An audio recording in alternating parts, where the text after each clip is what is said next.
Bismillahirrahmanirrahim. Welcome to the Cantor Publishers video lessons. Before starting the lesson, dear students, you must have with you class 8 English textbook, summer pack and resource pack. Resource pack is for parents and teachers guidance. You can also download it from Cantor Publishers official website. We are going to start our lesson from unit 3, the daffodils. SLOs of this lesson are: give main idea of the poem, identify line and stanza, read poem and give orally or in writing, main idea, theme and its development, summary, personal response with justification, paraphrase, analyze how the poet uses language to appeal to the senses through use of figurative language, including similes, recognize literary techniques such as personification, describe the object being personified, deduce meaning of difficult words from context. In this lesson, we are going to read this poem, The Daffodils. Daffodils is written by William Wordsworth, who is the famous writer of nature. He is famous for writing poems about nature. So this is one of his poems about the daffodils, in which he saw the group of daffodils and appreciated the beauty of it and turned it into a poem for us to read. Let's have a warm-up activity here. First, look at the title of the poem and predict what the poem is about. Yes, the poem is about the daffodils. इसको हम उर्दू में आबी नरगिस के फूल कहते हैं.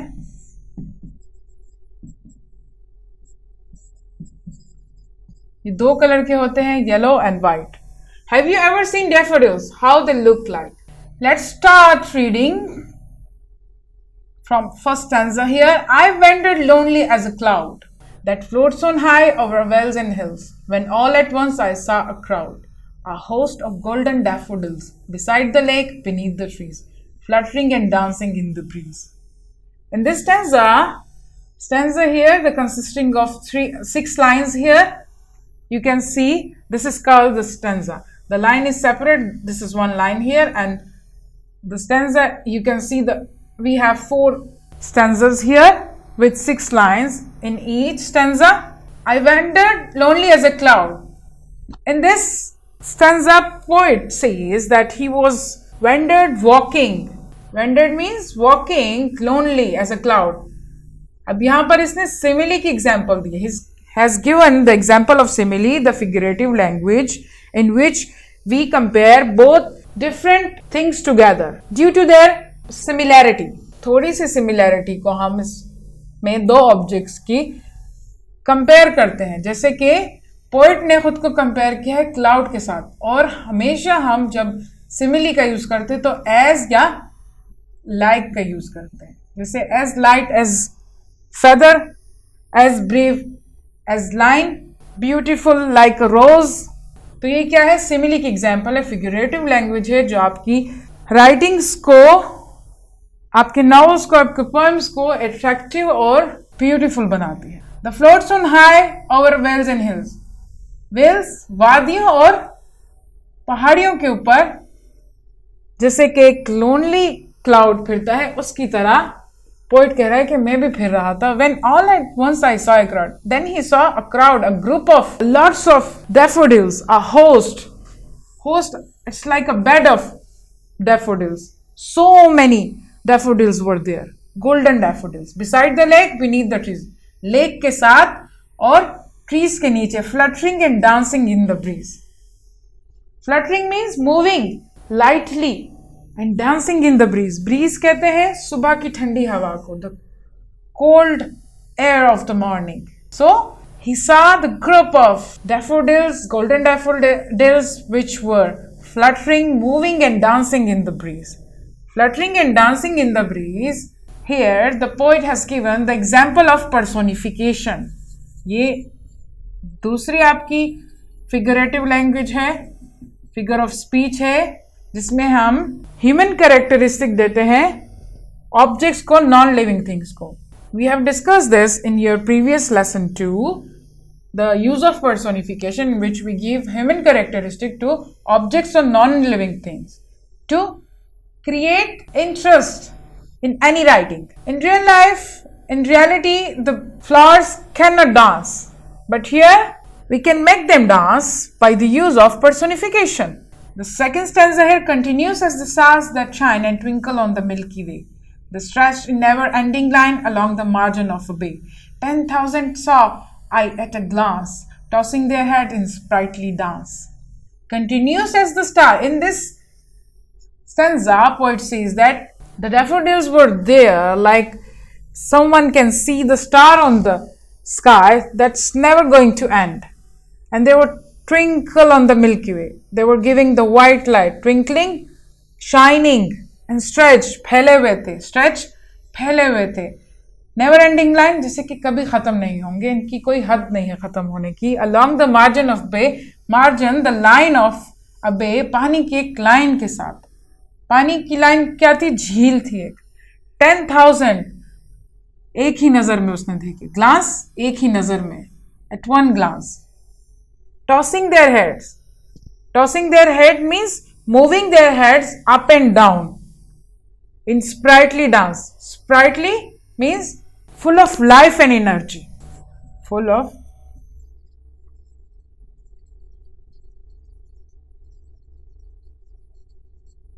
energy.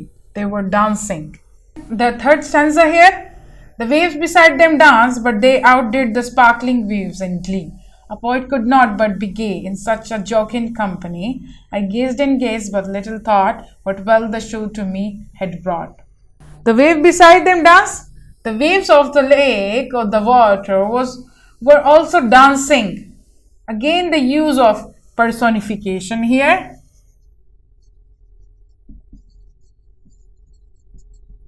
The waves were dancing. How can waves are dancing? But this is the use of personification.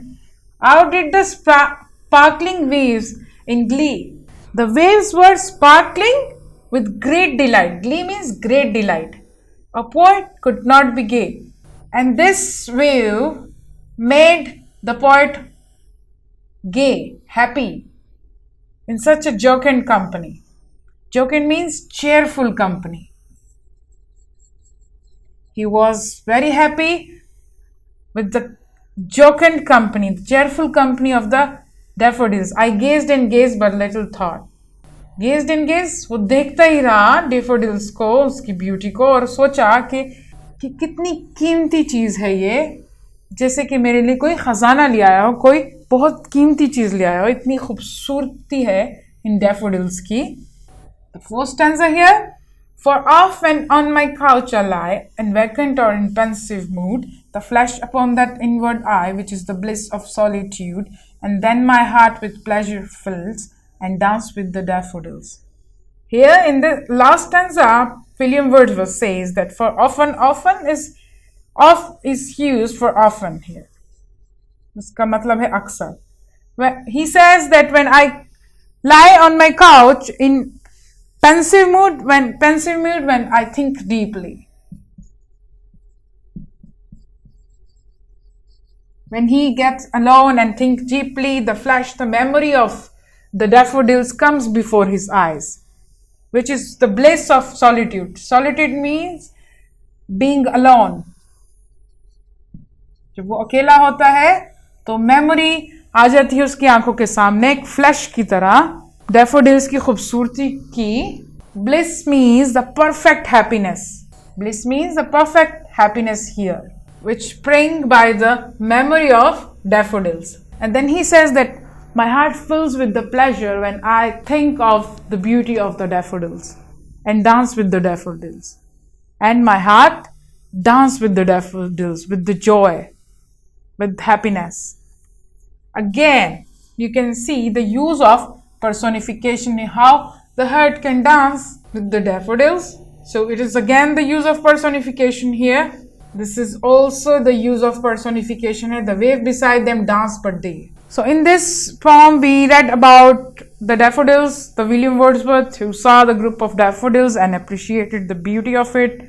He really enjoyed the company of beautiful daffodils and write about it in this poem here for us to read. And when he gets alone, he think of those daffodils and his heart fills with pleasure. Let's read about the poet here. William Wordsworth was born on 7th April 1770 at Cockermouth in Cumbria. He was a major English poet. In 1799, Wordsworth settled at Dove Cottage in Grasmere in the Lake District. Wordsworth's most famous poem, The Daffodils, was written at Dove Cottage. Wordsworth died on 23rd April 1850. You can find the meaning of the difficult words here in the word bank. Let's move to the exercise on page number 31. Question number 1. What are some examples of personification in the poem? Yes, we have discussed this. I have underlined it for you. In each stanza, you can write it in your notebook. What are some examples of simile? Yes, simile, when we compare two different objects, but for their similarities, we compare them both. For example, a girl is beautiful and Rose is also beautiful, but both are different objects, different things. Like one is a living being, another is an object only, but they have similarity, the beauty. So we can compare them, like she is beautiful like a rose. In simile, we always use as or like to compare. So you can spot out all the example of simile from this poem here. The third one, what does the word crowd exactly mean? Yes, we have discussed this. The fourth one, why does the poet compare himself to a cloud? Yes, why does he compare himself to a cloud? I have told you about it. The fifth one, write the main idea of the poem. Yes, this is about the beauty of the daffodils, and he appreciated the beauty of daffodils in his poems. This is very easy for you to write, the main idea. The sixth one, do you like this poem? Why? You have to give your personal opinion, why you like this poem. Seventh one, reread first and second stanza of the poem. What natural items is described as having human characteristics? You have to write about, again, the examples of personifications. You have to just write about the item who have human characteristics. The non-living things, the object have human characteristics. What human characteristic does this item have? And you have to tell about the human characteristic too. What human characteristic it possesses. The section B here, read out the text and express your opinion, personal preferences. We have multiple choice questions here. This is from your poem. You have to reread and choose the right option here for each sentence. The first one here, the poem is written by the famous poet. Yes, it's very obvious, it is written by the Wordsworth. Second one, William Wordsworth is an what? An English poet, the French poet, the American or the Russian? Yes, obviously, English poet.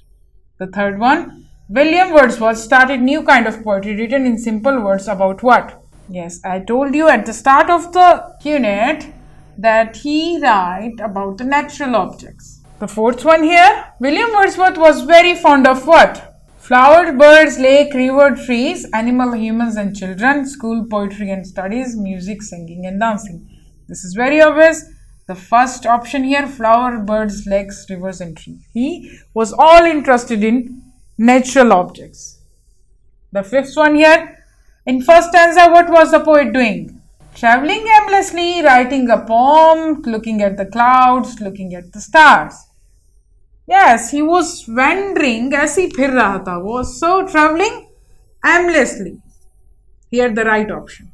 I want you to choose the correct option for these remaining sentences too by yourself. This is your homework from Summer Pack. What you have to do, you have to read this stanzas here, 2 stanzas we have, and answer these questions. The first one here and the 4th question here. You have to answer all the 5 questions. You just give it a read and you can find the answer of this question from the 2 above stanzas. I hope you will do your homework and enjoyed this lesson. Thank you.